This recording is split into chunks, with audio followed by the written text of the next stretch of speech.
আসসালামু আলাইকুম। প্রাইমারির আরেকটি স্পেশাল মডেল টেস্টে আপনাদেরকে স্বাগতম। এই মোর হাতে কোদাল ধরিয়া কঠিন মাটির তলে, গাড়িয়া দিয়েছি কত সোনামুখ, নাওয়ায়ে চোখের জলে। পঙ্গক্তিটি কোন কবির রচনা? এটি জসীমউদ্দিনের রচনা। কবি জসীমউদ্দিন এটি রচনা করেছেন। এটি হলো কবর কবিতার চরণ। জাহান্নাম হইতে বিদায় শওকত ওসমান রচিত একটি উপন্যাস। জাহান্নাম হইতে বিদায় শওকত ওসমান রচিত একটি উপন্যাস। মুনীর চৌধুরী রচিত কেউ কিছু বলতে পারে না এটি একটি অনুবাদ নাটক। মুনীর চৌধুরী রচিত কেউ কিছু বলতে পারে না এটি একটি অনুবাদ নাটক। কোনটি শুদ্ধ? কোন বানানটি শুদ্ধ? এখানে শুদ্ধ বানান হলো তেজস্ক্রিয়তা, এখানে হ্রস্ব ইকার মনে রাখবেন। কোনটি শুদ্ধ বানান? এখানে চারটি অপশনের মধ্যে শুদ্ধ বানান হলো রুদ্র করুজ্জ্বল, রুদ্র করুজ্জ্বল এবং বর্গীয় জয়ের নিচে ব আছে। টাকায় টাকা হয় বাক্যে নিম্নের শব্দটি কোন কারকে কোন বিভক্তি? টাকায় টাকা হয় এটা হলো অপাদানের সপ্তমী বিভক্তি। আজকে নগদ কালকে ধার বাক্যটি বাক্যে নিম্নরেখ শব্দটি কোন কারকে কোন বিভক্তি? এটি হলো অধিকরণে দ্বিতীয় বিভক্তি। খাসমহল কোন সমাস? খাসমহল হলো কর্মধারয় সমাস। খাস যে মহল, খাসমহল অর্থাৎ যে থাকলে এটি হলো কর্মধারয় সমাস। যেমন মহান যে নবী, মহানবী। তেপান্তর মানে হলো তিন প্রান্তের সমাহার। কোন সমাস? সেটা হলো দ্বিগু সমাস। তিন প্রান্তের সমাহার তেপান্তর, এটা হলো দ্বিগু সমাস। যা দীপ্তি পাচ্ছে এক কথায় বলে দেদীপ্যমান। যে ব্যক্তি যে বস্তি থেকে উৎখাত হয়েছে এক কথায় কি বলে? উদ্বাস্তু। যে বস্তি থেকে উৎখাত হয়েছে তাকে বলে উদ্বাস্তু। দুলোক শব্দটির সন্ধিবিচ্ছেদ হবে দ্বীপ যোগ লোক, দুলোক। দ্বীপ যোগ লোক মানে হলো দুলোক। পর্বত শব্দের সমার্থক শব্দ কোনটি? পর্বত শব্দের সমার্থক শব্দ হলো মহিধর। ভিডিওটি শেষ পর্যন্ত দেখতে থাকুন, ইনশাআল্লাহ এখান থেকে কমন পাবেন। নিমগ্ন শব্দের বিপরীতার্থক শব্দ কোনটি? নিমগ্ন শব্দের বিপরীতার্থক শব্দ হলো উদাসীন। নির্মম কোন বাগধারা দিয়ে বোঝানো হয়েছে? মাছের মা। মাছের মা হলো নির্মম। কোন বানানটি শুদ্ধ? GUILUTINE, গুলিটিন। গুলিটিন হলো শুদ্ধ। কোনটি শুদ্ধ বানান? এখানে চারটি অপশনের মধ্যে মোস্টাচ দুটি শুদ্ধ বানান, অর্থাৎ মোস্টাচ দুটোই শুদ্ধ বানান, দুটোই অর্থ গোঁফ। He has no control over himself, অর্থাৎ তার নিজের মধ্যে নিয়ন্ত্রণ নাই, অর্থাৎ সে নিজেকে নিজে নিয়ন্ত্রণ করতে পারে না। He is callous to his studies.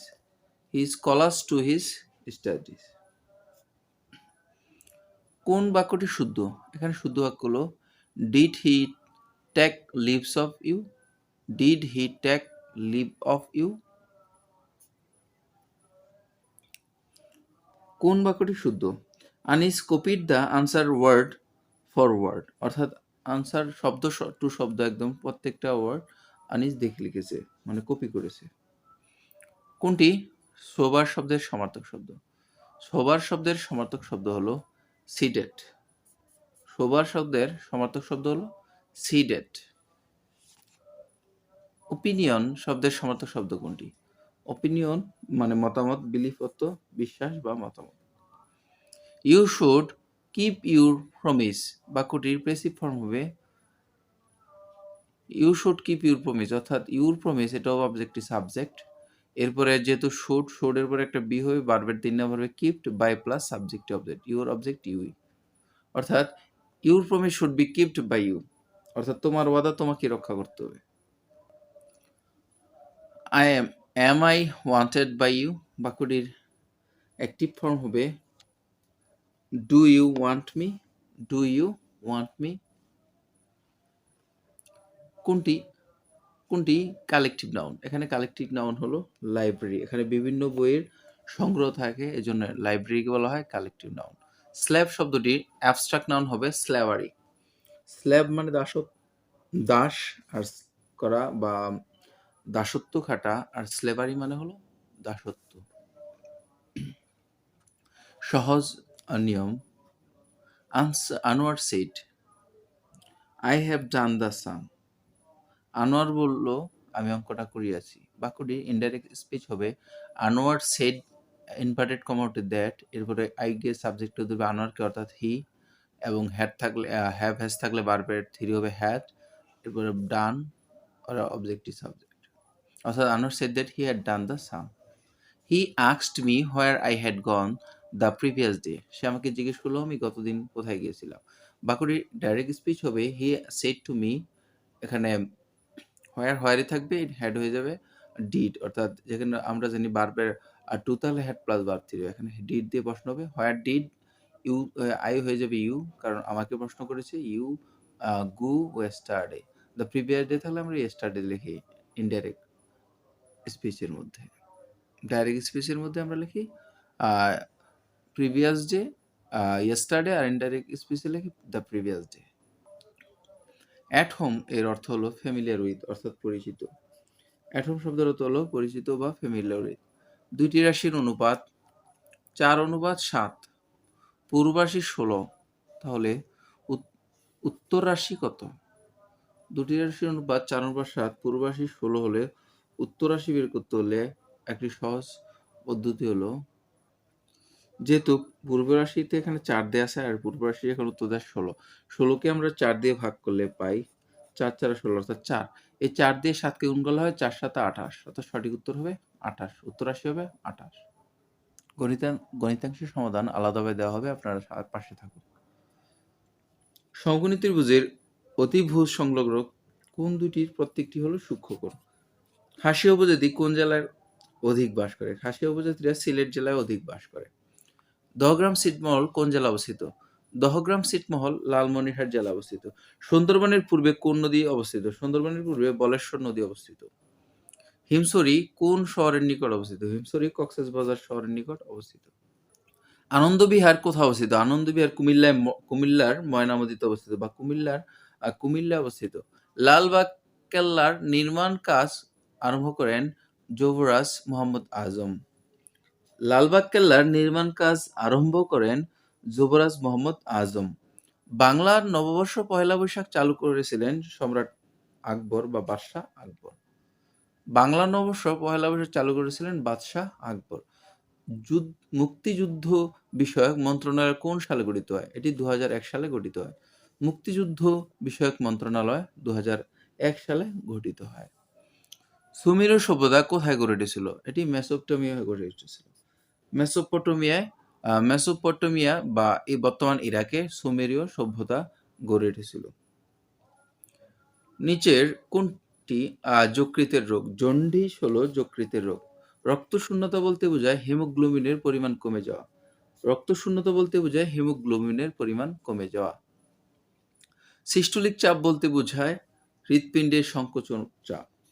Systolic চাপ বলতে বোঝায় হৃৎপিণ্ডের সংকোচন চাপ। বটের বীজের বিস্তার ঘটে পাখির মাধ্যমে।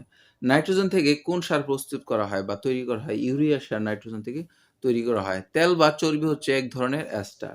তেল বা চর্বি হচ্ছে এক ধরনের অ্যাস্টার। কোন রঙের আলোয় বিচ্যুতি সবচেয়ে বেশি ঘটে? বেগুনি রঙের আলোর বিচ্যুতি সবচেয়ে বেশি ঘটে, কারণ এটির তরঙ্গ দৈর্ঘ্য সবচেয়ে বেশি। মাধ্যাকর্ষণ জনিত ত্বরণ সবচেয়ে বেশি কোথায় থাকে? ভূপৃষ্ঠে মাধ্যাকর্ষণ জনিত ত্বরণ বেশি থাকে। কোনটি সপুষ্পক উদ্ভিদ? সপুষ্পক উদ্ভিদ হলো অ্যাগারিকাস। কোনটি সপুষ্পক উদ্ভিদ নয়, এটি হলো অ্যাগারিকাস। আর সপুষ্পক উদ্ভিদ হলো আম, শিমুল এবং পেয়ারা। বাংলাদেশ কত তারিখে টেস্ট ক্রিকেটের মর্যাদা লাভ করে বা টেস্ট ক্রিকেট খেলার মর্যাদা লাভ করে? 2000 সালের 26শে জুন, অর্থাৎ 26শে জুন 2000 সালে বাংলাদেশ টেস্ট ক্রিকেটের মর্যাদা লাভ করে।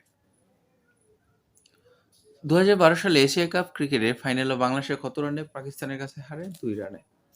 কমন কমনওয়েলথ গেমস অনুষ্ঠিত হয় কত বছর পর পর? ৪ বছর পর পর কমনওয়েলথ গেম অনুষ্ঠিত হয়। গোবি মরুভূমি কোথায় অবস্থিত? গোবি মরুভূমি অবস্থিত এশিয়া মহাদেশে। কোন আরব দেশ সর্বপ্রথম বাংলাদেশকে স্বীকৃতি প্রদান করে? ইরাক বাংলাদেশকে সর্বপ্রথম স্বীকৃতি প্রদান করে। পানিতে অক্সিজেন ও হাইড্রোজেনের অনুপাত হবে ১:২, কারণ হাইড্রোজেন একটি, অক্সিজেন হলো ২টি। এটার সংকেত হলো H2O, অর্থাৎ হাইড্রোজেন ২টি, অক্সিজেন থাকে ১টি। হোয়াইট হাউস যে শহরে অবস্থিত? ওয়াশিংটনে। হোয়াইট হাউস ওয়াশিংটনে অবস্থিত। পানি বরফে পরিণত হলে কি ঘটবে? আয়তন বেড়ে যাবে। উড়োজাহাজের গতি নির্ণায়ক যন্ত্রের নাম টেকোমিটার। উড়োজাহাজের গতি নির্ণায়ক যন্ত্রের নাম হলো টেকোমিটার।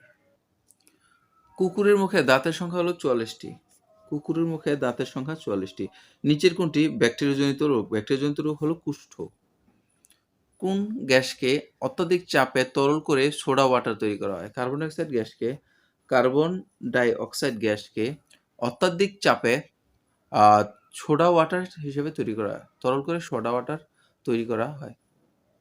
বার্সেলোনা নগরী কোথায় অবস্থিত? বার্সেলোনা নগরী অবস্থিত স্পেনে। বার্সেলোনা নগরীটি স্পেনে অবস্থিত। পাবলো পিকাসো কে ছিলেন? তিনি ছিলেন একজন চিত্রশিল্পী।